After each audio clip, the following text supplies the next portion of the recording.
वर्णिवेशरमणीयदर्शनं मन्दहासरुचिरात्मनाम्बुजं पूजितं सुरनरोत्तमेरमुदा धर्मनन्दनमहं विचिन्तये। ॐ अवतारिणे श्री स्वामिनारायणाय नमो नमः। ॐ श्री हरिकृष्णाय नमो नमः। ॐ श्री पूर्णपुरुषोत्तमाय नमो नमः। ॐ श्री सद्गुरुचरणकमलेभ्यो नमो नमः। बोलो श्री स्वामिनारायण भगवाननी, श्री ठाकोरजी महाराजनी, श्री हरिकृष्ण महाराजनी, श्री घनश्याम महाराजनी, श्री सद्गुरुदेवनी, श्री 500 परमहंसनी जय। बधाई भक्तों ने खूब भावथी जय स्वामीनारायण। कड़ी आवड़े छे? पूर 6 ने तरंग 39 नी। हरि कृपा बिन दोष निज केरा, हरि केरा देखे में न आवे को वेरा, देखे में निज को दोष देखाया जाको,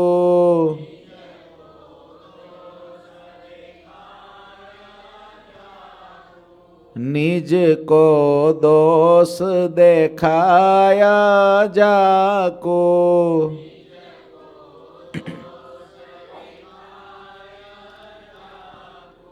हरि की कृपा जानता को,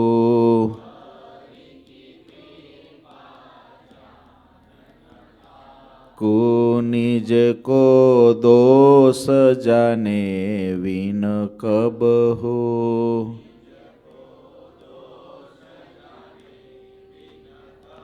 हो मोक्ष रूप गुण न यावत तब हो,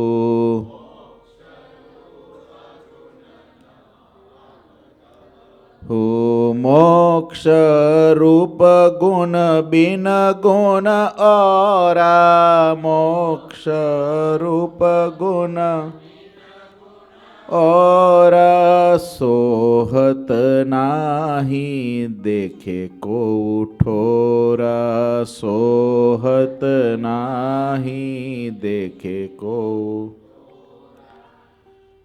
श्रीजी महाराजे वात्सुर खाचर જસદનના એ મહારાજના આશ્રિત થવા તૈયાર થયા ને ત્યારે એના પૂર્વના બધા સ્વભાવો બહુ ખરાબ હતા. એટલે મહારાજ કહે છે કે દરબાર તમારે અમારા આશ્રિત તો થવું છે, પણ તમે જેટલી અત્યારે સરસ મજાની ડાયી વાતો કરો છો એટલા તમે ડાયા છો નહીં. એટલે ભગવાનની કૃપા પછી મહારાજે ત્યાં વાત્સુર ખાચરને જે ઉપદેશ આપ્યો એ જ અહીંયા આગળ આ કડી લખેલી છે કે ભગવાનની કૃપા વિના પોતાના દોષ સૂચતા નથી. એમાં આપણે ગઈ વખતે જોયું હતું કે ભગવાનની સહજ કૃપાથી આપણને સારો પરિવાર, સારો મિત્ર મંડળ, સંતોનો યોગ એ બધું આપણે જોઈ ગયા. છેલ્લે સંતોના પ્રસંગ ઉપર આવીને આપણે અટક્યા હતા. સંતોનો સંગ અને પ્રસંગ યોગ થયા પછી હવે ભગવાનની કૃપા થઈ ગઈ એટલે આપણને પોતાના દોષ દેખાવાના ચાલુ થયા, પોતાના દોષ ઓળખાય છે. નિજ કો દોષ જાને વિન કબહુ મોક્ષ રૂપ ગુણ ન આવત તબહુ. પોતાના દોષ જાણ્યા વિના ક્યારેય મોક્ષ રૂપી ફળ હાથમાં આવતું નથી. મહારાજે પણ વચનામૃતની અંદર બહુ સરસ વાત કરી છે. ગઢડા અંત્ય પ્રકરણનું 8મું વચનામૃત છે. એના એક વાક્ય હું ખાલી વાંચું છું. ભગવાનના ભક્તોને એ જ મોટું વિઘ્ન છે. જે વિઘ્ન, વિઘ્ન એટલે ખબર પડે શું વિઘ્ન એટલે? વિઘ્ન એટલે શું? અડચણ, અવરોધ, ટ્રબલ, નુકસાન, વિઘ્ન એ જ છે જે પોતામાં દોષ હોય તેને દેખે નહીં. ભગવાનના ભગતને મોટામાં મોટું વિઘ્ન ભગત થયા પછી પોતાના દોષને ના જોવા એ સૌથી મોટું શું છે? વિઘ્ન. કારણ કે અક્ષરધામમાં લો ભગતે વચનાવતી કાઢી દીધું, મને ખબર નહોતી ભગત પાસે છે. ભગવાનના ભક્તને એ જ મોટું વિઘ્ન છે જે પોતામાં દોષ હોય તેને દેખે નહીં. આપણે તો એક જ વાક્ય લેવું છે, બાકી પછી બીજો વિષય જઈ જાય. પણ પોતામાં દોષ છે એને જોવે નહીં, કારણ કે એને અક્ષરધામમાં જવામાં નડશે શું? માનો કે અક્ષરધામમાં લેવા મહારાજ આપણને આવ્યા, આપણી આજુબાજુમાં બીજા 10 ભક્તો છે, એ બધાને કંઈક ને કંઈક દોષ એમાં પડેલો છે. આપણને ખબર છે કે આમાં આ દોષ છે. મહારાજ આપણને લેવા આવ્યા છે, તો એ 10ને લઈને ભગવાન આપણને નહીં લઈ જાય એવું નહીં થાય. ભગવાન આપણને લઈ જવામાં શું જોશે? કે આની અંદર કેટલો દોષ ઓછો છે, આને પોતાનો દોષ ટાળવા શું મહેનત કરી છે. આપણને આ લોકમાં બાંધશે એ પોતાની જે વાસના છે એ બાંધવાની છે. તમારી વાસના મને નથી બાંધવાની, મારી વાસના તમને નથી બાંધવાની. આ લોકની અંદરથી મુક્તિ પામવામાં નડશે શું? પોતે જ પોતાના દોષ અને પોતાની જ વાસના, આ જ નડવાનું છે. બીજાનું નહીં નડે, બાજુવાળાનું કશું નડતું નથી. એટલે મોટામાં મોટું ભગવાનના ભગતને નુકસાન આ છે કે પોતામાં દોષ હોય તેને દેખે નહીં. બીજું ગરડા અંત્યનું 21મું, એમાં મહારાજ કહે છે ભગવાનના ભક્તમાં જો કોઈક સ્વાભાવિક અલ્પ દોષ હોય તો પણ તે જોવા નહીં. કેવા દોષ હોય? સ્વાભાવિક. જો અંત્યનું 21મું, ભગવાનના ભક્તમાં જો કોઈક સ્વાભાવિક અલ્પ દોષ હોય. સ્વભાવના દોષને શાસ્ત્ર કેવા દોષ કહે છે? અલ્પ દોષ. પંચ વર્તમાનમાં ખામી હોય ને, દારૂ પીતો હોય, ચોરી કરતો હોય, માંસ ખાતો હોય, વ્યભિચાર કરતો હોય, આવો જે છે ને એને મોટો દોષ કહે છે. એ મોટો દોષ છે. પોતામાં હોય તોય ભલે, બીજામાં હોય તોય ભલે. પણ સ્વાભાવિક દોષ, ઉતાવળથી બોલી જવું, આકરાપણાથી બોલી જવું, હંમેશા વ્યંગ ભાષામાં બોલવું, હંમેશા બીજા આમ હાલતા હોય તો આમ હાલવું, આ બધા કયા દોષ કહેવાય? સ્વાભાવિક દોષ. મંદિર હોય ને, મંદિર હરિમંદિર હોય ને ગામડામાં, ત્યાં પંખા હોય 4, એક જ જણો બેઠો હોય, તે પંખો ચાલુ કરીને આગળ બેઠો હોય, તે બીજો આવે ને તે એક પંખે ના બેહે, એ પાછો બીજો પંખો ચાલુ કરીને બેહે. એને કયો દોષ કહેવાય? કયો દોષ કહેવાય? સ્વાભાવિક. અમે સંતો હોઈએ, અમે કોણ હોઈએ? છીએ જ એમ તો, કે આમાં કંઈ કલ્પના કરવાની નથી કઈ હોઈએ, પણ અમે સંતો હોઈએ. પછી તમને અમે બોલાવીએ કે ભગત આવજો, થોડું કામ છે, ઉપર આવો.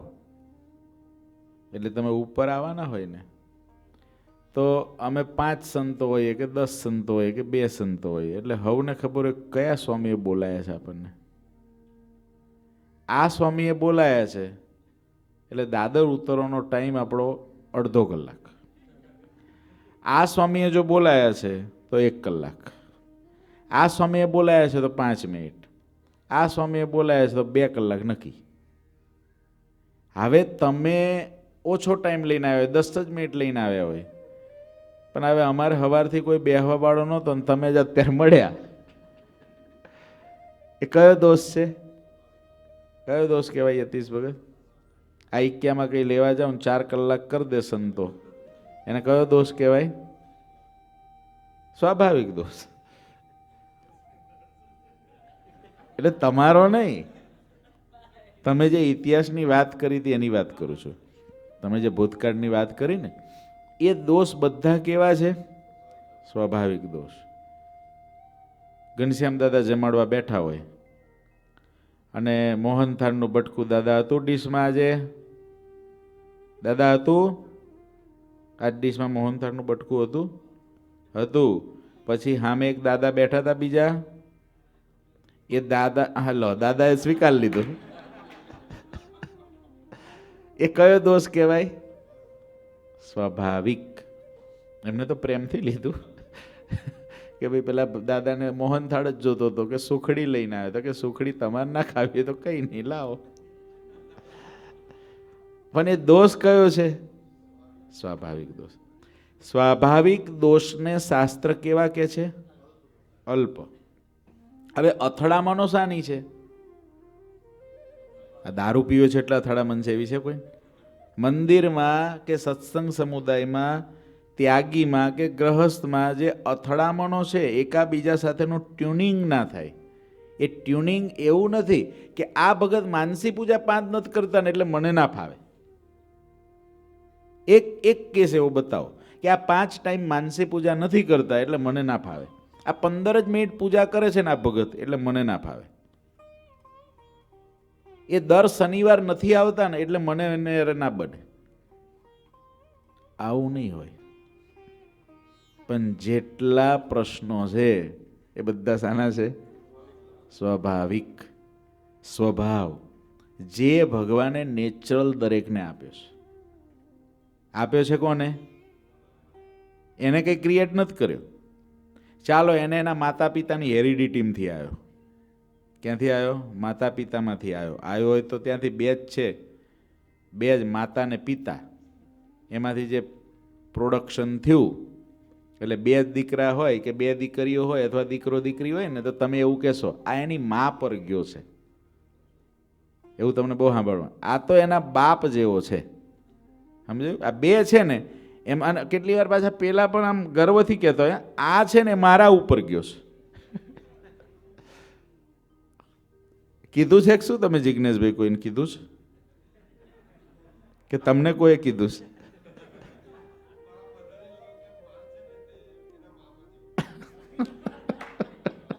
આ તો તે ત્રીજો વેલો નીકળે. પણ આ બધું તમારે સંસારની અંદર સહજ છે કે ને બધા કે આના ઉપર ગયો છે, આના ઉપર ગયો, આના ઉપર ગયો, આના ઉપર. તો એ તો સહજ છે. બે છે એમાંથી કોકનો જ ગુણ આવ્યો હોય. આમાં વધારે કોઈ 70% હોય, 30% હોય, લગભગ બહુ જ ઓછો ફેરફાર હોય.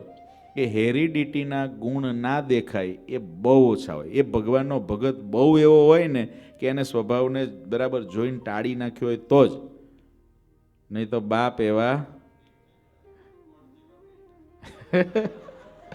એ બહુ સહજ છે.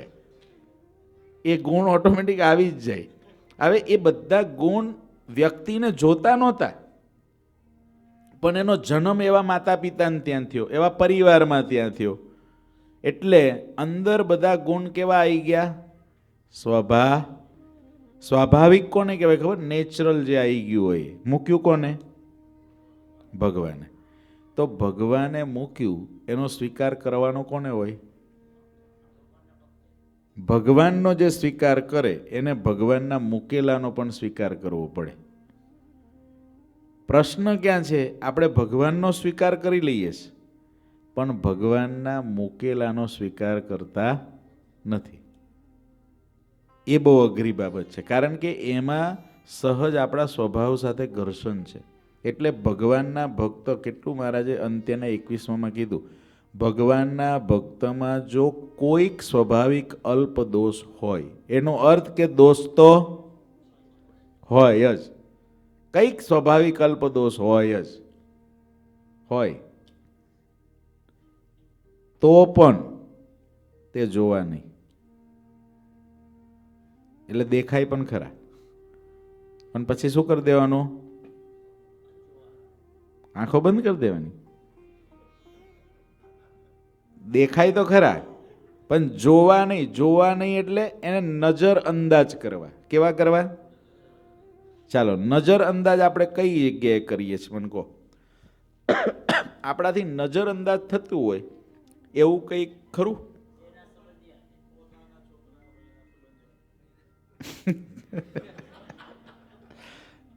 કેટલું સરસ શોભે શ્રુતિ ભગતના મોઢે આવું. જો અહીં બેઠા હોત તો એવું કે તમારા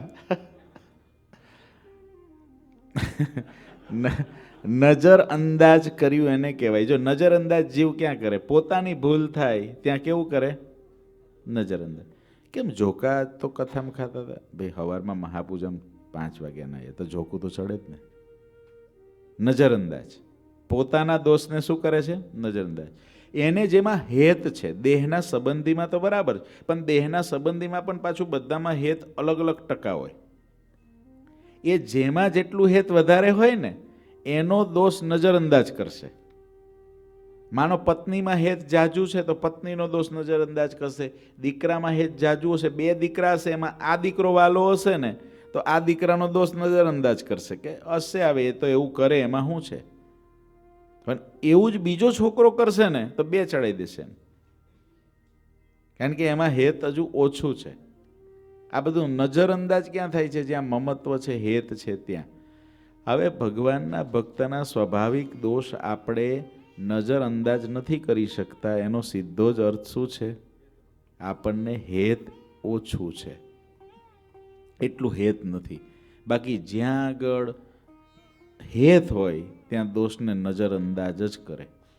ગુણાતીતાનંદ સ્વામી વખતે એક સાધુ, હમણાં જ મેં સંતોની કથામાં વાત કરી હતી, એક સંત હતા. એ સંત વરતાલથી જુનાગઢ ગયા.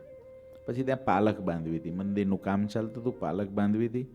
તો સ્વામીએ કીધું, ગોપાળાનંદ સ્વામી આરે ગયેલા, ગોપાળાનંદ સ્વામીના અંડરમાં રહેલા સાધુ, ગોપાળાનંદ સ્વામી આરે જ હતા. ગોપાળાનંદ સ્વામીને ગુણાનંદ સ્વામીએ કીધું, ઓલા સાધુને આવડે જ પાલખ બાંધતા, જરા કોણ? ગોપાળાનંદ સ્વામીએ કેવડાવ્યું કોઈ જોડે, ના આવ્યા.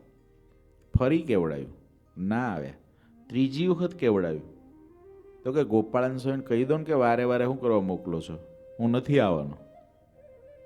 આવું એ જવાબ આપ્યો એ સંતે. ગોપાળાનંદ સ્વામી પાસે જ રહેતા હતા.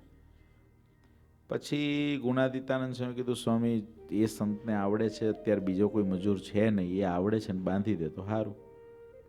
એટલે ગુણાતીતાનંદ સ્વામી કીધું ને એટલે ગોપાળાનંદ સ્વામી કે એક કામ કરો, એને અહીં આગળ ઓલા સાધુ છે ને એની અરે છે, એને મોકલો, એને બોલાય, જા ઓલાને જઈને કે પાલક બાંધી દે. ત્યાં ગયો, પેલો હૂતો તો, હા, જઈને 2 લાત મારી.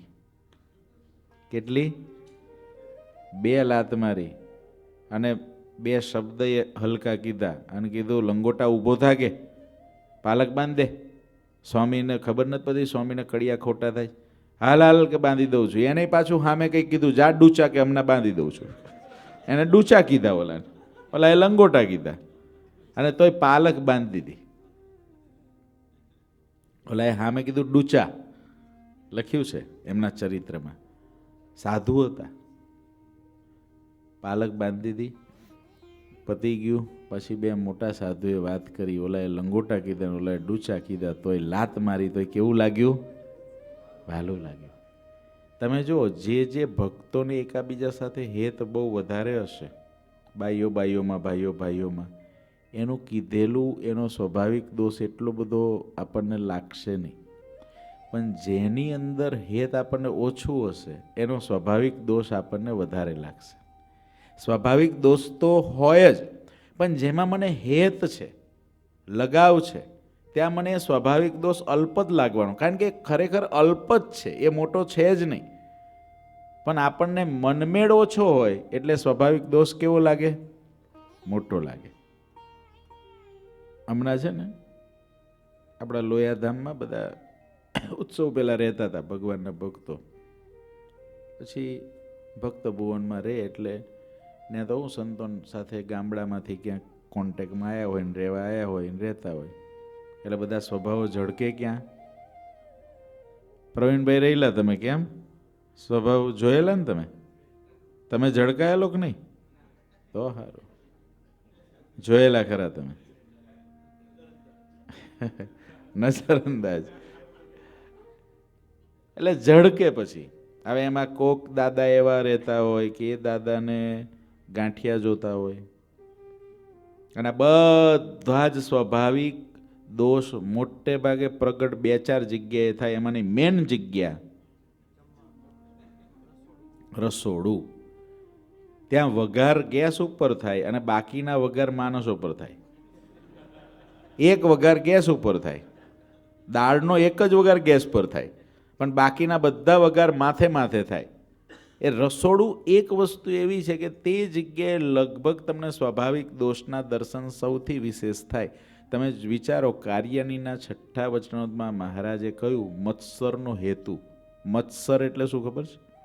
મત્સર રૂપી દોષ એટલે, મત્સર એટલે કોઈક આપે, કોઈક લે અને વચ્ચે ખાલી ખાલી બળી મરે, એને મત્સર વાળો કહેવાય. આવી મહારાજે વ્યાખ્યા કરી છે. મારી પાસે 1 કિલો સોનું છે, નથી પણ છે, અને મેં આટલા બેઠા જ એમાંથી એકને આપી દીધું, અને બીજાને બળતરા થઈ કે આ સ્વામીની અક્કલ નથી, અને ઓલા લેવાવાળાને અક્કલ નથી, સ્વામી પાસે લેવાય? પતી ગયું. એ મત્સર કહેવાય. કોઈકે આપ્યું. મહારાજે દીનાનાથ ભટ્ટની ત્યાં વ્યાખ્યા કરી. એમાં મહારાજે કહ્યું મત્સરનો હેતુ કેટલા, તો એમાં મહારાજે સારું સારું ભોજન, એને પણ મત્સરનો હેતુ કીધો છે. સારું સારું ભોજન એ મત્સરનો હેતુ છે. કોઈકે કર્યું, કોઈકે લીધું, કોઈકે જમાડ્યું, આપણને કોઈ ના પૂછ્યું તો આપણે ખાલી ખાલી વચ્ચે બળી મરીએ, શું કહેવાય?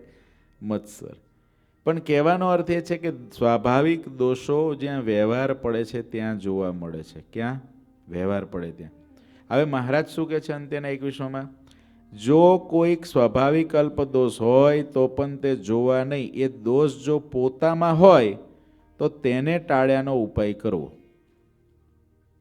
એ દોષ જે બીજામાં દેખાયો ને એ આપણામાં હોય તો ટાળ્યાનો ઉપાય કરવો. પણ ભગવાનના ભક્તમાં એ જાતનો દોષ હોય તો પણ હરિજનનો અવગુણ લેવો નહીં. હરિજનનો અવગુણ જ્યારે મોટા વર્તમાન ચૂકી જાય ત્યારે લેવો. બીજા અલ્પ દોષ હોય તે સારું, ભગવાનના ભક્તનો અવગુણ લેવો નહીં. હવે આપણે મોટે ભાગે લેવાનું શામાંથી થાય છે? સ્વાભાવિક દોષમાંથી. આપણે જો મિનેશ ભગતનો દોષ ના લીધો, મિનેશ ભગત કેવા હવાર વહેલા આવી જાય છે. 14 વર્ષ અમે દોષ ના લીધો તમારો, ગુણ જ લીધો કે કેટલી સેવા કરે છે, કેટલી. કોઈ દિવસ આજ દિવસ સુધી મિનેશ ભગત તમને સંતોએ જાહેરમાં કીધું હોય અથવા તો કોઈ સાથે અંગત કીધું હોય કે હરિભક્તોએ કીધું હોય કે આ ખરા છે રાતે સેવા કરે પણ હવાર તો આવતા નથી કોઈ દાડો, એવી કોઈ વાત કરી હોય એવું નહીં બને. અમે ગુણ લીધો તમારો, ખાલી ગુણ લીધા. તો આજે મિનેશ ભગતને ભગવાને કેવી પ્રેરણા કરી બોલો? શનિવાર છે તો આજે વહેલા આવી ગયા સવારમાં ઉઠાડીને, બરાબર? મિનેશ ભગત મહારાજે પ્રેરણા કરી, એટલે પિનાક ભગતે પ્રેરણા કરી, એમાં રહીને કરી.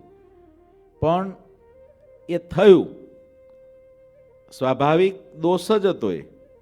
એને સ્વાભાવિક દોષ જ કહેવાય, એ ગુણ ના કહેવાય. પેલા ગુનો છે પણ એ સ્વાભાવિક દોષ કહેવાય. તો એ સ્વાભાવિક દોષ છે.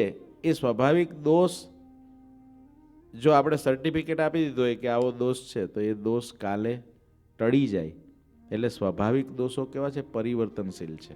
એ દોષમાંથી ગુણમાં પણ જતો રહેશે. એટલે ક્યારેય પણ સ્વાભાવિક દોષ વિશે આપણે કોઈના હિતેચ્છુ હોય ને તો એને પ્રેમથી વાત કરવી. તમારે થોડું છે ને ઊંચા અવાજે બોલવાનો સ્વભાવ છે ને તો આવું ના બોલવું. તમારે છે ને 5 જણ વચ્ચે ગમે ત્યારે ગમે તે કહી દેવાની ટેવ છે ને, કોઈની વાત આવી રીતે ના કરવી. એમ કહી દેવું એને. આપણે હિતેચ્છુ હોય એ કહેવાને લાયક હોય, આપણું સાંભળે એવા હોય તો પ્રેમથી કહેવું જ જોઈએ. કારણ કે દૈહિક સ્વભાવોની અથડામણ સૌથી વધારે છે. અથડામણ જ એની છે, દૈહિક સ્વભાવની જ અથડામણો છે, બીજી છે જ નહીં. અને છે કેવો દોષ? અલ્પ દોષ. પણ ટેવ કેવી ખબર છે? પેલી સરસ દલપતરામની કવિતા છે. ઊંટ કહે, કોણ બોલ્યું? ઊંટ કહે આ સમામાં વાંકા અંગવાળા ભૂંડા, ભૂતળમાં પક્ષીઓને પશુઓ. કડી તમને કવિ મોઢે કવિતા. સારું, આવી સાગર નીકળીઓ મોઢે રહેવા માંડે તો કામ થઈ જાય. આ કવિતા તો તમે ક્યારે ભણ્યા હશો બોલો? છે કવિતા ભાઈ તમારી પાસે? આ કવિતા તો તમે કેટલા વર્ષો પહેલા ભણ્યા હશો તો યાદ છે. જો ઊંટ કહે, વાંચો, ભૂંડા, ભૂતળમાં પક્ષીઓને પશુઓ. જગદીશ દાદા ભણાવી હતી કે નહીં આ કવિતા? કોઈને ભણાવી હતી? કેટલા ભણીને નીકળી ગયા? બગલાની, પોપટની તો, કૂતરાની તો, વાંકો વારણની વાઘના છે, ભેંસને તો શિંગડાનો સાંભળી. કોણ બોલ્યું? શિયાળ બોલ્યું. દાખે દલપતરામ અન્યનું તો એક વાંકું આપના 18 છે.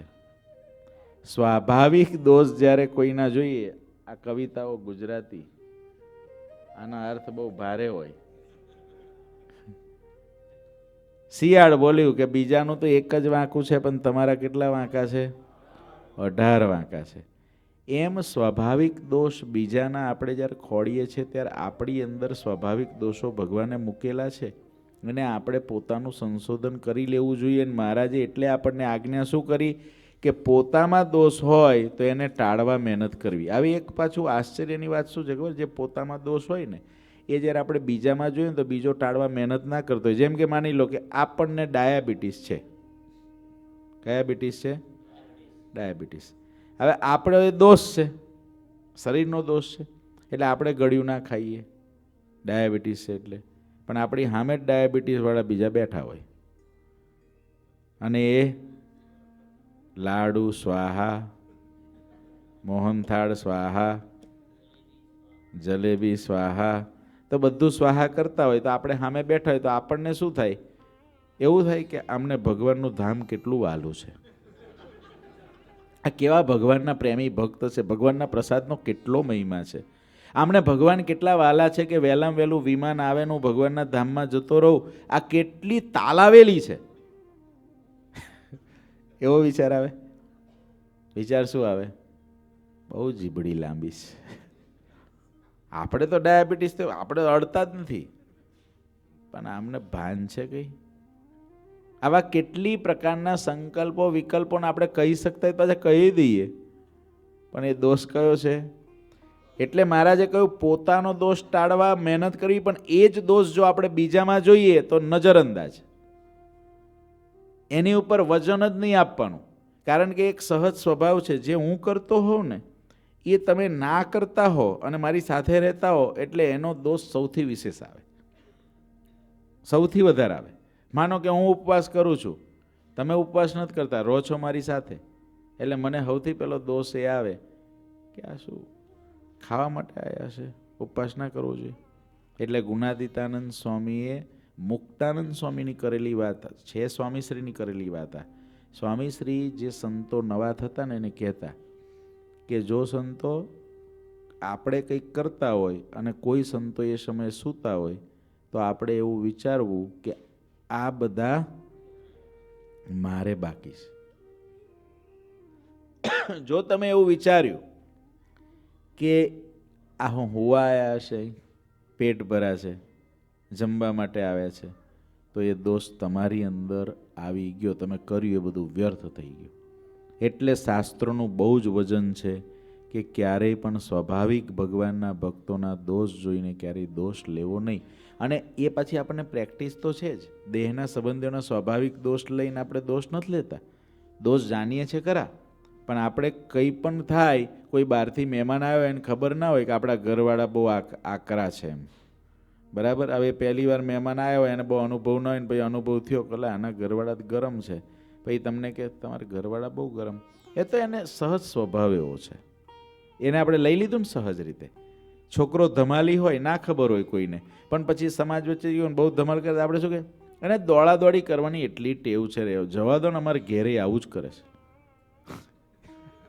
બીજું શું કેવું? કવિ માટે કેવું શું બીજું પણ કહો છો? કીધું ને તરત હાજર.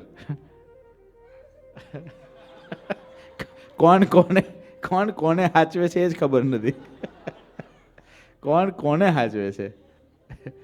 હવે તમે વિચારો કે તમે એવું કહો કે ભાઈ આવું છે, તો આ તો ભગવાનના ભક્તો છે, પણ આમ સહજ રીતે દરેક વ્યક્તિ એને નજરઅંદાજ જ કરે છે, એને સહજ રીતે આપણે સ્વીકારી જ લઈએ છીએ ને.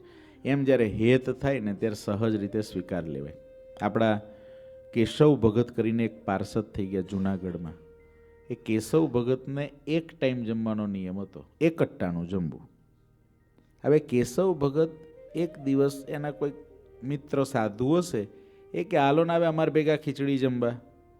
કેશવ ભગત કે ભાઈ મારે એક ટાઈમનો નિયમ છે. તો કે ના ના તમે હાલો અમારી ભેગા. એટલે આ એમને એમ કે સાધુ રાજી થાય છે, ચાલો ને જઈએ. ખીચડી જમાડવા બેઠા, પણ જે ભંડારી હતા એ બહુ આકરા હતા. એને તમે નામ ના નોંધાયું હોય તો તમને પંક્તિમથી ઊભા કરી દે એવા હતા. અમારે ઘણી વખત એવા ભંડારીઓ આવ્યા, ઊભા ના કરી દે, કેવો વ્યક્તિ છે એવું જોવે, પણ જો એ લેવલનો હોય તો એને ચોક્કસ કહે જ કે જો કાલથી જ લિસ્ટમાં નામ ના લખ્યું, જ્યાં ભેગા થયા હોય ને જ્યારે 50, હવે થાય શું કે તમે કેમ ઘણી વખત 2 ટેબલ હોય, ફરાળી ને અનાજવાળું, માની લો એવું હોય કોઈ દિવસ હરિજયંતિ ને એવું બધું હોય ને, આપણે અહીં તો ફરાળ જ હોય, પણ દેશમાં ઘણી વખત બહુ બધા હોય તો હરિજયંતિ એ ફરજિયાત બધા ના કરતા હોય, મોટી હરિજયંતિ કરતા હોય પણ રેગ્યુલર હરિજયંતિ ના કરતા હોય. તો આ બાજુ અનાજ હોય ને આ બાજુ ફરાળ હોય. તો પહેલાં પહેલું હવે ફરાળની અંદર માની લો ગાજરનો હલવો છે, બટાકાવાળા ફરાળી છે, રાજગરાની પૂરી છે, કેરીનો રસ છે, શાક છે, આ બધું ફરાળમાં છે. અને અનાજની અંદર રોટલી, શાક, ભાત, દાળ છે. આપણે અનાજમાં જ નામ લખાયું હોય પણ ભાઈ ડીશ કઈ બાજુ જાય? અને આવું તો થાય છે ઘણી વખત, આ બાજુ ખૂટવાડ દે ફરાળની અંદર. એમ અમારે ઘણી વખત બહુ બધા ભેગા થયો ને, ઉત્સવ હોય ને બધું હોય ને, ત્યારે તો ઠીક છે કે બહારથી આવવાનું અમારે 75નું રાંધ્યું હોય, પણ ખાલી આપણા જ સંતો ભેગા થયા હોય ને તો પછી અમે ત્યાં લિસ્ટ હોય અમારા ચોકા ઉપર, એટલે ત્યાં હોય કે ભાઈ નિષ્કામ સ્વામી, તો સવારનું સાંજનું 2 ખાના હોય. એટલે તમે આજ રાત્રે જમાડવા આવ્યા એટલે કાલ સવાર જમવાના છો બપોરે તો ટીક કરી દો, અને બપોર આવો ત્યાર પછી સાંજનું ટીક કરો. અને જો તમે ફરજિયાત જમાડવાના જ છો હાથે હાથ દી 10 દી તો બધે દિવસ ટીક કરી દો. એટલે ભાઈ મારા જેવો હોય ને એ જોવે, સવારમાં ટીક કરે, સાંજનું પછી જે ભંડારીઓને પૂછે સાંજે શું કરવાના છો, એટલે કે મગની ખીચડી કરવાના છે. મગની ખીચડી કરવાના. સારું, આ બાજુ અનાજનું રસોડું થયું, હવે પાર્ષદો બાજુ ફરાળનું રસોડું. એ ભાઈ તમે શું કરવાના છે? સ્વામી સાંજે તો આજે છે ને ફરાળમાં બધા એકટાના વાળા એના માટે મુઠિયા કરવાના છે. મુઠિયામાં ટીક, ફરાળમાં ટીક, એમ અનાજ રજા. હવે કાલે એવું થયું કે ભાઈ શું કરવાના છો ભંડારી આ બાજુ બોલો સાંજે? આજે કચોરી છે. કચોરી. તમારે મોરિયાની ખીચડી, ચોકડી. હવે કીધું એવું કે આ બાજુ શું કરવાનું, તો કે ભાખરી શાક. તમે શું કરવાના છે? મોરિયાની ખીચડી. સારું ચાલો ભાખરી શાકમાં ટીક કરો. ભાઈ હાંચ પડે ઓલાને એવું થાય કે મોરિયાની ખીચડી ક્યાં કરવી, એને કરતાં આજે બટાકાવડા કરી દઈએ. બટાકાવડા કર્યા ને એટલે ભાઈ આનું સુગંધ આવે છે, બસ ફરાળી બટાકાવડા. તો ખીચડી કરવાના હતા ને તમે, હવે ખીચડી સ્વામી મોરિયો ખૂટી ગયો તો આ કર્યું એવું, તો આજે આ બાજુ જ બેસવું પડશે. એટલે આ બાજુ ખૂટે આ બાજુ, પણ એમાં પછી કડક ભંડારી જોઈએ કે ભાઈ તમે આ નથી લખાયું એટલે નહીં જ. એક ભંડારી તો અમારે એવા હતા, એટલે છે જ અત્યારે સંતમાં, પણ એવા કે તમને પૂછી લે, એટલે અમુકને પૂછી લે કેટલી રોટલી જમવાના, પહેલાં એ કહો, પેલા કે 3, ચોથી નહીં મળે પછી. અને જો 2 જમો તો ત્રીજી પરાને જમાડે 3 કીધી લઈ લેવી પડશે. હવે રોટલીનો આધાર તો શાક પર હોય, શાક સારું હોય તો 4 જતી રહે, નહીં તો 2. મને એવા ભંડારી હોય કડક સ્વભાવના. હવે તમારે તો ક્યાં, તમારે ઘરમાં 4 જણા, અહીં અમે 5 હોય તો ના અનુભવ થાય આ બધો. આ તો જાજો સમુદાય ભેગો થાય ને 50, ત્યારે આ અનુભવ થાય, કારણ કે કરાવવોય પડે ને કરવોય પડે, નહીં તો રોજ વધે. નક્કી કરે જ નહીં કે જમાડશો કે નહીં, તો ઓલો બિચારો 50નું રાંધી દે અને જમવા 20 જણા બેસે તો 30 જણનું વધે, નાખી દેવું પડે, મહેનત ખોટી પડે સંતોને, એટલે થોડી સજાઈ કરવી પડે. એટલે પેલા ભંડારી સ્વામી હતા ને એને કીધું કેશવ ભગત, એ ભગત તમે કેમ બેઠા, તમે તો કોઈ દી સાંજે જમતા નથી, તમારી ખીચડી બનાવી નથી, તમે કીધું નથી. કેશવ ભગત કે મને તો ઓલા સ્વામીએ કીધું ને એટલે. હોતું હશે કે સ્વામી કે એટલે બેસી જવાનું, કોઈ પણ તમે કીધું નથી, ઊભા થઈ જાઓ. કેશવ ભગત ઊભા થઈ ગયા, પત્તર મૂકી દીધું, આસને જતા રહ્યા. આસને ગયા ને પછી પેલા જેના મિત્ર સાધુ હતા, નાના હતા એટલે ઓલા સાધુને તો કંઈ કહી શકે એવા હતા નહીં, એને જમી લીધું. જમ્યા પછી આ મિત્ર હતા, આસન ઉપર જઈને કેશવ ભગતને કે ભગત તમે ખીચડી જમ્યા હોત તો કંઈ થોડી ખોટી જવાની હતી. બધા જમ્યા તો એ તપેલામાં વધી સજુ. આટલા આપણે 150-200 સાધુ માટે બનાવી હોય તો અમે બધાએ જમી લીધું. હું જોઈને આવ્યો તપેલામાં ખીચડી વધી છે તો તમને ઊભા કરવા જ ના જોઈએ ને એ સ્વામીએ. ચાલો આ ઘટના આપણી સાથે બને તો આપણને આવું કહેવાવાળો આપણો હિતેચ્છુ લાગે કે ના લાગે? આપણા પ્રત્યે હમદર્દવાળો લાગે કે ના લાગે? આપણને જે પેલો ભંડારી સંત છે એનો દોષ કેટલો, એક તો આવ્યો જ હોય કે મારા મિત્રને ઊભા કરે, ઉપરથી પાછા આવીને કે પછી પેલા કે વાત સાચી છે પણ હવે મારે તેવો સ્વભાવ ને પછી એકવાર કે એટલે ઊભો થઈ જાઉં તો પેલાનું કેટલો બધી નિંદા કરે બે ભેગા થઈને. કેશવ ભગતે એમ કીધું, સ્વામી તમે મારા મિત્ર છો, તમારા કહેવાથી હું પંક્તિમાં આવ્યો, પણ ખરેખર સાચું કહું ને તપેલામાં ખીચડી વધવાની એ તો મહારાજને ખબર જ હતી, પણ મહારાજે એ ભંડારી જે સંત હતા ને એના હૃદયમાં રહીને મારા એકટાણાના નિયમની રક્ષા મહારાજે કરી. વિચારો તમે. બાકી આટલા વર્ષોથી હું એકટાણાનો નિયમ રાખવાવાળો એક જ વખત અનાજ મોઢામાં મૂકું એ મારો નિયમ આટલા વર્ષોનો હતો, તમારી મોહબ્બતમાં તૂટી જાત. પણ એ ભંડારી સંતે મને ઊભો કરી દીધો ને, એમના હૃદયમાં રહીને મહારાજે મારા નિયમની રક્ષા કરી. જોયું? ઓલા જે હતા એને જો વ્યવહારિક દ્રષ્ટિએ જુઓ તો એ સ્વાભાવિક દોષ કહેવાય. પંક્તિમાં કોઈ બેસી ગયું છે ત્યારે એની જોડે કોઈ માથાકૂટ ના કરાય. ખીચડી ઓછી હોય તો આટલી ઓછી આવશે, બધા ભાગ 2-2 કોળિયા ઓછી આવશે. કદાચ માનો એકદમ માપની બનાવી છે તો 2 કોળિયા ઓછી આવે તો કોઈ કંઈ બહુ ભૂખ્યો નથી રહી જવાનો. ત્યારે કોઈ માથાકૂટ ના કરે. વ્યવહારિક રીતે કહું છું, એક સામાજિક દ્રષ્ટિએ કહું છું.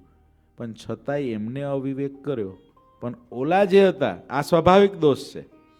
ઓલાએ કેવી રીતે લીધું? સવડું લીધું. હવે ઘણાને શું હોય ખબર છે?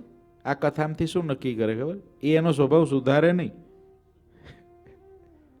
અને તરત પેલા કે ભાઈ આવું સ્વામીએ કથામાં શું કીધું હતું?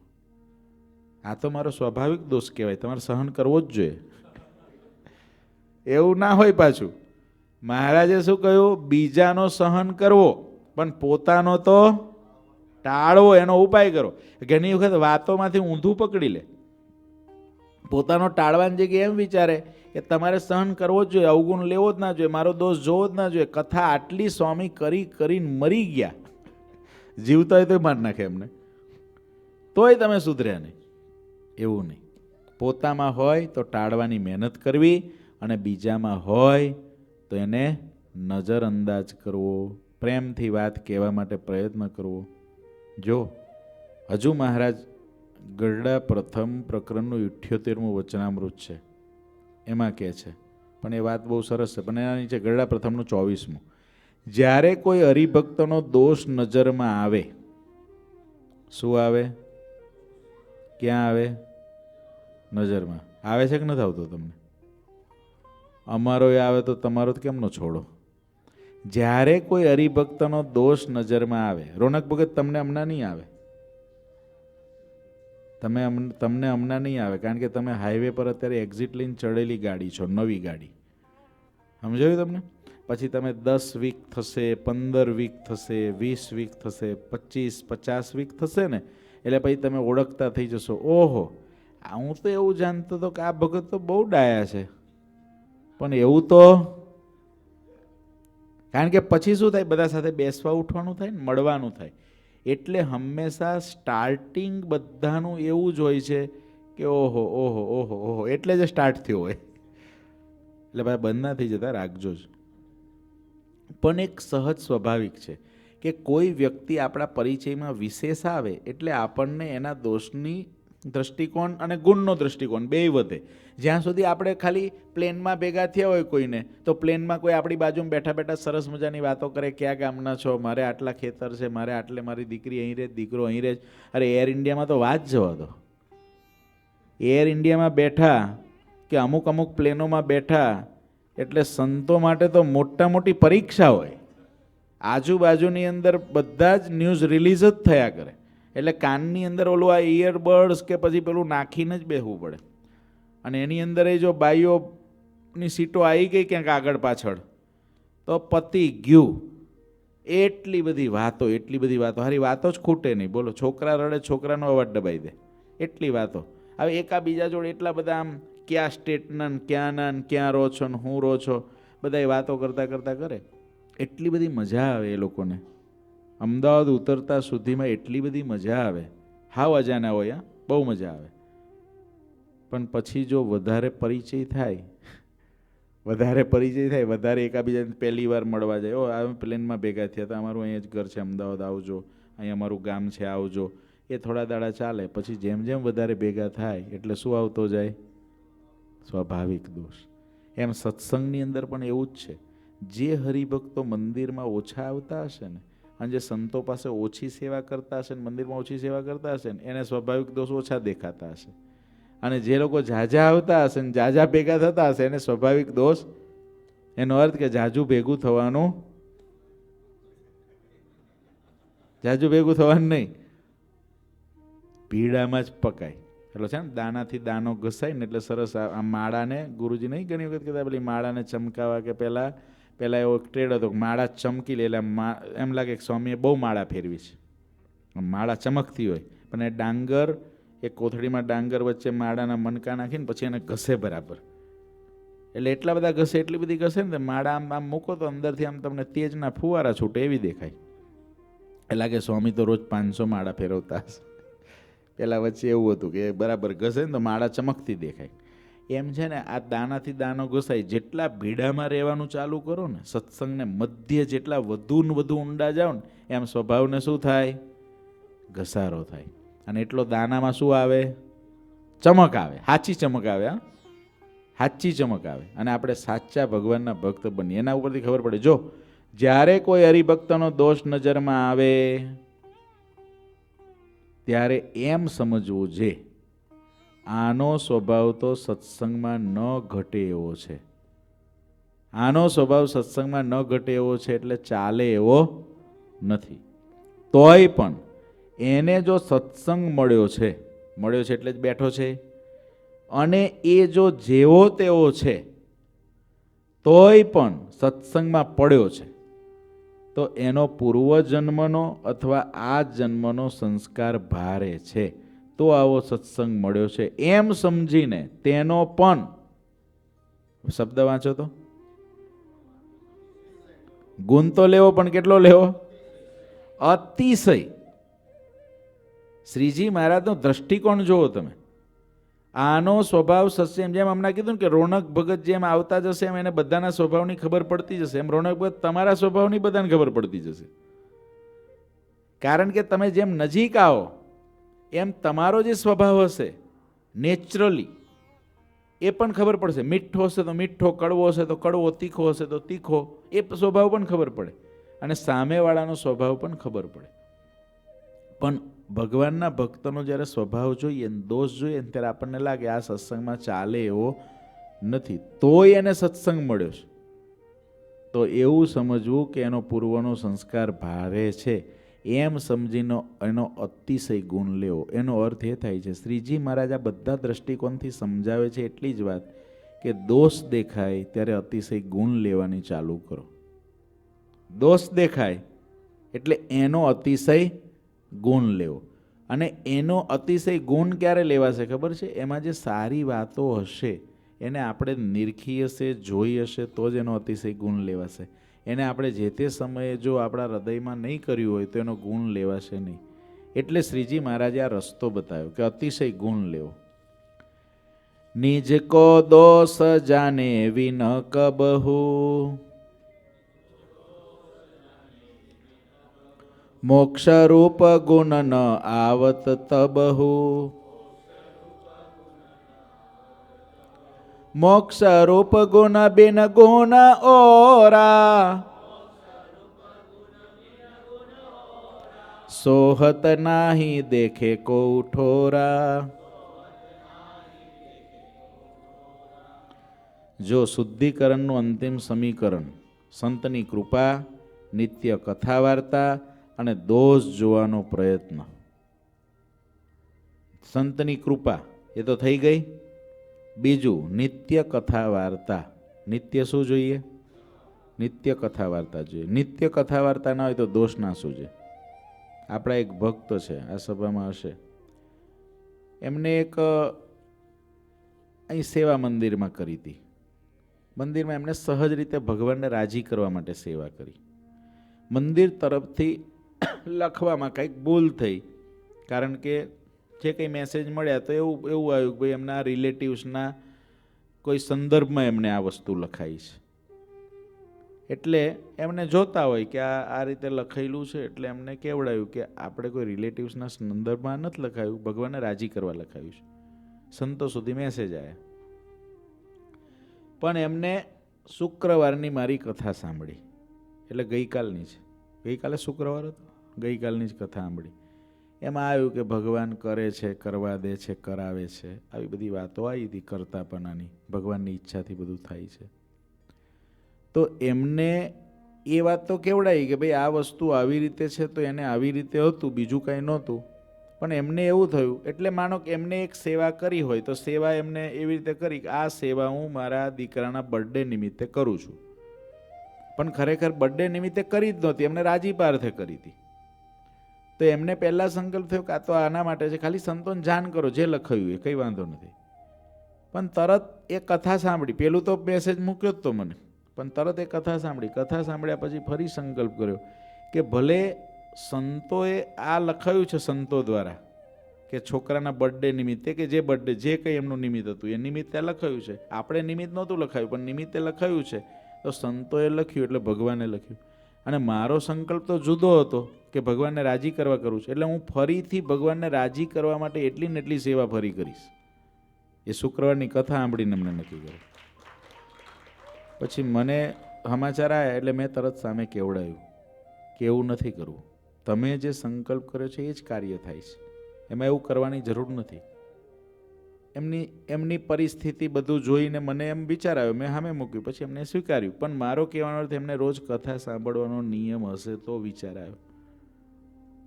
ખાલી શનિવાર કથા સાંભળવાનો જો સંબંધ હોય તો એ વિચાર ના આવે. ઘણી બધી વાતો આપણી દૈનિક કથાઓમાં થતી હોય, ઘણી બધી વાતો એવી હોય કે જે આપણી કથા ગંગા દરમિયાન ગુરુજીની કથા ગંગામાં થતી હોય. એટલે કથા વાર્તાને નિત્ય જે સાંભળે છે એને પોતાના ઘણા બધા દોષ જોવાની ટેવ પડે. કથા વાર્તા ના સાંભળે તો એને ના થાય. એટલે નિત્ય કથા વાર્તાને ચૂક્યા વિના સાંભળવી જોઈએ, તો પોતાના દોષ દેખાય, તો પોતાની અંદર કેટલું, કારણ કે ઘણી બધી વાતો એવી હોય કે જે રોજ ક્યારેક ક્યારેક આવતી હોય, તો એને વિચારે જોવે તો તરત એની અંદર અંતરદ્રષ્ટિ થાય. એટલે કથા વાર્તા નિત્ય સાંભળે તો થાય. દોષ જોવાનો પ્રયત્ન કરવો પડે તો થાય, અને તો એને બધું દેખાય. ગુણ હોય પણ દોષ પણ હોય. વેરાભાઈ ઉપલેટાના હતા, તમે ઉપલેટાના વેરાભાઈનું નામ ને કથા તો સાંભળી છે, શોર્ટમાં કહી દઉં ખાલી. એ ઉપલેટાના વેરાભાઈ પહેલાં માંસ ભક્ષણ કરવાવાળા, લૂંટફાટ કરવાવાળા, બધી જ રીતે દારૂ પીવાવાળા હતા.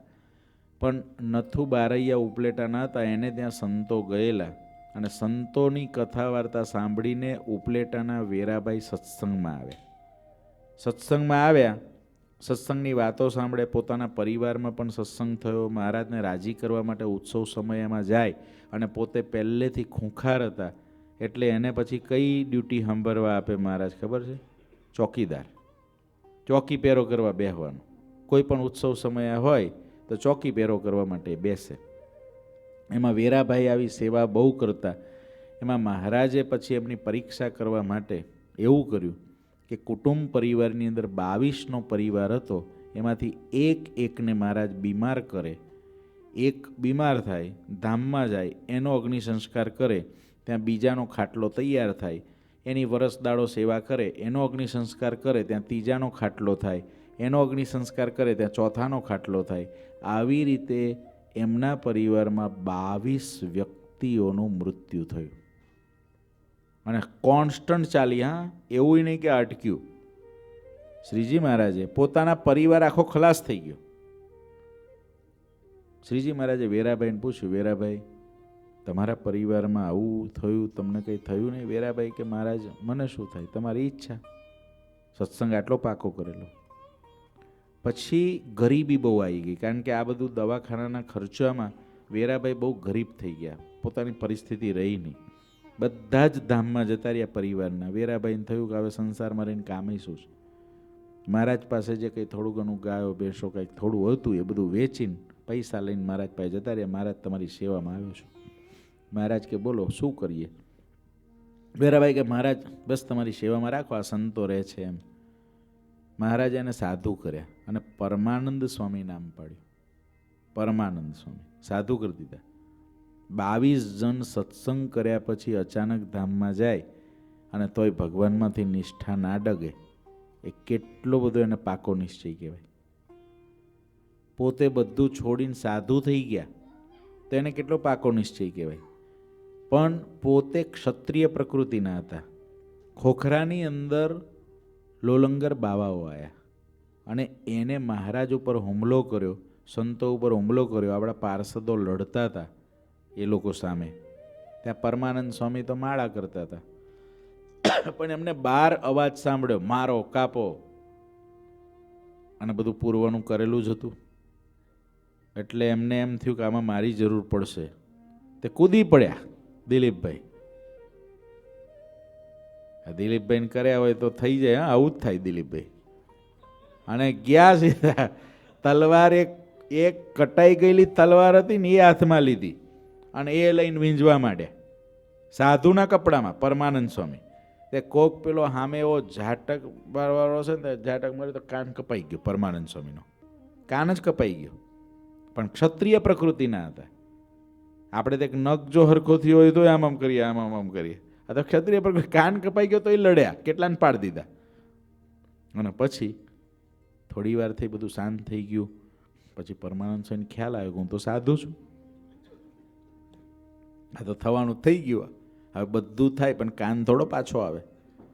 એટલે ને આ બધું આમ કંઈક જે કંઈ પાટાપિંડી કરીને પછી આવીને માથે ઓઢીને મહારાજની સભામાં સ્વામિનારાયણ સ્વામિનારાયણ સ્વામી. મહારાજ તો જાણે કે સ્વામી તો પાડીને આવ્યા 10-12 ને, કાને કપાઈ ગયો છે. પરમાનંદ સ્વામીને પછી મહારાજ કે પરમાનંદ સ્વામી કેમ મજામાં? હા મજામાં. આ બધું સાંભળીને તમને કાંઈ થયું નહીં? પરમાનંદ સ્વામીને કે પરમાનંદ સ્વામી કે બસ મહારાજ તમારી ઈચ્છા. મહારાજ કે સ્વામી કેટલાને પાડી દીધા? એક હતો. અને કાન ક્યાં ગયો કે તમારો? મહારાજ આ શું થયું? મહારાજ ક્ષત્રિય પ્રકૃતિને મારી, મારા સાધુ નવો થયો છું અને એની અંદર મહારાજ આ થયું એટલે હું તો કૂદી પડ્યો. હા આવું થયું. મહારાજ કે તમે સાધુ નહીં હાલો, હજુ તમારો ક્રોધ કેટલો છે. ચાલો પહેરો કપડાં પાછા. વીરાભાઈને પાછા મહારાજે કપડાં પહેરાયા અને પાછા મોકલ્યા પૂર્વાશ્રમમાં. પણ વીરાભાઈને એક ચટકી લાગી. આટલા ગુણ હતા, 22 વ્યક્તિ મરી જાય પોતાના પરિવારના, છતાં પણ જેને આટલો ઝાટકો ના લાગે, એ કેવો એની સમજણ કેવી હશે એટલું વિચારો. સાધુ થઈ જાય એની સમજણ કેવી હશે. પણ આટલા દોષ રહી ગયો તો વીરાભાઈ પાછા ઘરે ગયા. ઘરે જઈને ધ્યાન ભજનનો જે અભ્યાસ કર્યો, ધ્યાન કરીને જે અભ્યાસ કર્યો, તો વીરાભાઈ આમ ધ્યાન કરે ને તો મૂર્તિમાન સામે કાળા પુરુષો પ્રગટ થયા. પૂછ્યું કોણ તમે? તો કે ક્રોધ, માન, કામ, લોભ, અમે બધા હજુ તમારા અંદર બેઠા હતા અને હવે તમે એટલું ધ્યાન ભજન કર્યું છે ને તો તમારામાં રહી નહીં શકીએ. એમ વીરાભાઈમાંથી બધા એક નીકળીને ગયા અને પછી મહારાજ વીરાભાઈને પોતાના ધામમાં લઈ ગયા ચોખ્ખા કરીને. બોલો. પણ એ વીરાભાઈ આટલા ગુણિયલ હતા તો એ પોતાના દોષ તરફ દ્રષ્ટિ ગઈ તો દોષ નીકળ્યા, નહીં તો કેવી રીતે થાય? માટે પોતાના દોષ ઓળખવા બહુ જરૂરી છે. દોષ ઓળખે ત્યારે એનું મોક્ષરૂપી કાર્ય છે સિદ્ધ થાય છે. એટલે સંતરૂપી અરીસો, સંતની કથા વાર્તા રૂપી અરીસો, એમાં પોતાનું મોઢું જોઈ વાલા મુક્તો પોતાના દોષને ટાળતા રહીએ તો મહારાજ આપણી પર રાજી થાય. મહારાજને ગમે એવા આપણે બનીએ. આ ખરે આપણે મહારાજને ગમે એવા બનવાનું છે અને ભગવાનને ગમે એવા બનવા માટે ભજન કરવાનું છે, સત્સંગ કરવાનો છે, સેવા કરવાની છે અને પોતાના બધાય દોષ ટાળવાના છે. પરેશભાઈ, હા, ગરમ સ્વભાવ હોય તો ઓછો કરી દેવાનો, ના હોય તો સારો. પણ ગરમ સ્વભાવ તો ભગવાનના ભગતોનો હોય જ. તમે જુઓ ને તો આમ આંખોની અંદર ભગવાનના ભગતોની આંખો જુઓ ને તો ખબર પડી જાય આ ભગવાનના ભગતનો ક્રોધ તો છે જ. ક્રોધ દેખાઈ જાય આંખની અંદર. એટલે એવા જે દોષ હોય, એવું નહીં સત્સંગ મધ્યે, આપણા પરિવારમાં પણ એવા દોષ, આપણને પરિવારમાં જે નડતા હોય એવા દોષોને પણ પકડીને કાઢવાના, એને રાખવાના નહીં. પારિવારિક, આપણને આપણા પત્ની સાથે બેસવા ઉઠવામાં નડતા હોય, મા બાપ સાથે નડતા હોય, દીકરા દીકરીઓ સાથે નડતા હોય, સાસુ સસરા હારે નડતા હોય, એ જે બધા સ્વાભાવિક દોષો હોય એ બધાને ધીરે ધીરે ટાળવા. તો ભગવાન રાજી થાય આપણી પર અને આપણા દોષ ટળે. તો સુખી કોણ થાય? આપણે જ સુખી થઈએ. પરિવાર તો સુખી થાય, પરિવાર તો સેકન્ડ નંબરે સુખી થાય, પણ આપણો સ્વભાવ સુધરે તો સૌથી પહેલાં સુખી કોણ થાય? આપણે પોતે સુખી થઈએ. અને તમે જુઓ, જેટલા સુખી લોકો દેખાય છે આ જગતમાં, એકદમ આમ સુખી હોય ને બહુ ખુશમિજાજી હોય ને, એ બધા લોકો પોતે પોતાના સ્વભાવથી સુખી હોય છે. આપણા સંદીપ ભગત સરભાનવાળા, એમના પપ્પા હતા જયંતિ દાદા, અહીં આવી ગયા ને અમેરિકા. એ જયંતિ દાદાને તમે કોઈ દિવસ, તમે જેટલાય જોયા હશે, કોઈ દિવસ તમે એને મુરઝાયેલા નહીં જોયા હોય. જીવનમાં ઊંચા અવાજે બોલ્યા નથી કોઈ દી, બોલો. જીવનમાં ઊંચા અવાજે આમ હસતા જ હોય બસ. અને એ ગુણ સંદીપ ભગતમાં આવ્યો. કોઈ પણ વાત આવે એટલે તમે યુકેના આપણા સંદીપ ભગત છે ને, કંઈ પણ થાય, કશો વાંધો નહીં. એનું આ સૂત્ર છે, કશો વાંધો નહીં, કશો વાંધો નહીં. એટલે પણ મેં કીધું બધું બગડી ગયું તો કે કશો વાંધો નહીં. એક સ્વામી હતા ધોલેરામાં, બહુ વર્ષો, લગભગ 10-15 વર્ષ થઈ ગયા. અત્યારે છે સ્વામી, પણ ત્યારે સ્વામી આમ થોડા જાડા હતા. અત્યારે ખબર નહીં, બધું પેટ પીંડી ચરબી કઢાઈ નાખ્યું હોય કે એવું હશે. હા, અત્યારે પેલી કાઢે છે ને, બધું કાઢાઈ નાખ્યું હોય. પણ સ્વામી આમ ખુરશી પર બેઠા હોય, મેં જોયું. અને ધોલેરા ત્યારે સેવા કરવા માટે મારે જવાનું થયેલું, એક ઉત્સવ હતો. તમે એવું કહો ને સ્વામીને, સ્વામી આમ ખુરશી પર બેઠા હોય. અને મને પોતાના તો અનુભવ છે. જે સ્વામી પેલી રૂમ છે ઉતારાની કંઈક સેવા મારે હતી ને રસોડાની સેવા હતી. સ્વામી પેલી રૂમમાં પાણી નથી આવતું, બાથરૂમમાં થઈ જશે. બિલકુલ હલે નહીં. એ ટેબલ ઉપર આમ ચેર પર આમ કરતા હોય, થઈ જશે. પાછા તમે હાંજ પડે ફરી જાઓ, સ્વામી હજુ પેલું થયું નથી, થઈ જશે. બીજે દિવસ સવારમાં જાઓ તમે, એમનું નામ ખાલી નહીં કહું, મને તો અહીંયા આવી ગયું પણ નહીં કહું. પછી બીજે દિવસ સવારમાં જઈએ, સ્વામી પેલું નળમાં હજુ પાણી આવ્યું નથી, થઈ જશે. પણ સ્વામી થયું નહીં, 3 વખત કીધું, થઈ જશે. થઈ જશેથી બીજો શબ્દ એક વધારે નહીં બોલવાનો, આગળ પણ નહીં બોલવાનો અને પાછળ પણ નહીં. હવે તો થઈ જશે એવું પણ નહીં, એક જ સૂત્ર. લગભગ હું ત્યાં આગળ 20 દિવસ રોકાનો. એમાં મેં બધા 20 દિવસમાં મને જે, આપણે ત્યાં સ્થાનિક હોઈએ નહીં એટલે રસોડું આપણા માથે હોય, સેવા હોય, એટલે આપણને જે તકલીફ પડે આપણે કે થઈ જાય પાછું, પણ 5 દિવસે થાય, 3 દિવસે થાય. પણ મેં જોયું કોઈ દિવસ અકળા. અને મને એકલાને નહીં, હું તો ઘણી વખત ત્યાં ઊભો, પેલા હરિભક્ત, અરે સ્વામી રૂમ નથી મળતી, થઈ જશે. કેટલું સારું. હું હજુ કેટલી વાર વિચારું, મેં કીધું આ કેટલા સુખી આત્મા છે. કોઈ પ્રકારનું કોઈ ટેન્શન નહીં, કોઈ અકળાવાનું નહીં, કોઈને ખરાબ જવાબ આપવાનો નહીં, એક જ શોર્ટ એન્ડ સ્વીટ, થઈ જશે. તમે આવું કરો તો થોડા દિવસ પ્રયત્ન કરો. કહો ભાઈ, અમને એવું ના કહેતા પાછા થઈ જશે. હા, નહીં તો પાછા અમે કે ભગત પાછા રેગ્યુલર કથા વાર્તા સાંભળજો, તમે સાંભળતા નથી, એટલે શું કહેવાનું? થઈ જશે. એટલે પાછું એ પ્રોબ્લેમ તમને શીખવાડવામાં. અને સ્વામી એટલા બહુ સુખી, અત્યારે પછી ભેગા નથી થયા, પણ થઈ જશે એટલું મને બેસ્ટ યાદ રહી ગયું. અને પાછું થઈ જશે બોલવાનું પણ એટલું બધું શાંતિથી. એક તો થઈ જશે એ પોતે જ શાંતિવાળું વાક્ય છે, અને સ્વામી પાછા એટલી સરસ એક્શનથી બોલે, થઈ જશે. માથું આમ હલાવે, થઈ જશે. 5 દાડાને કેટલી વસ્તુ નહીં થઈ હોય, 20 દાડામાં રહ્યો ને પાછો આવતો રહ્યો તોય જો મેં કદાચ કીધું હોત તો શું કહેતે? બસ એમ આપણા સ્વભાવ ને આપણા દોષ થઈ જશે, અને પ્રયત્ન કરશું તો થઈ જશે, બાકી નહીં થાય. ચાલો, મહારાજને મોટા આપણને આવું બળ આપે કે બધું થઈ જાય.